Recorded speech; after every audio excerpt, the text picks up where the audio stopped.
ఏమ్రా భువన్?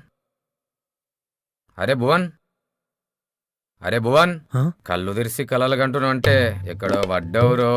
రే గదేం లేదు మామా. ఎవర్రా అమ్మాయి?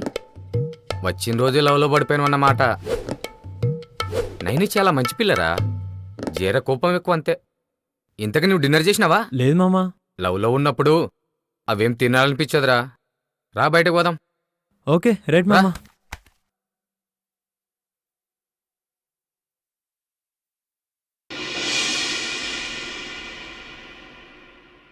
సార్ రమ్మంటున్నారండి. వస్తున్నా.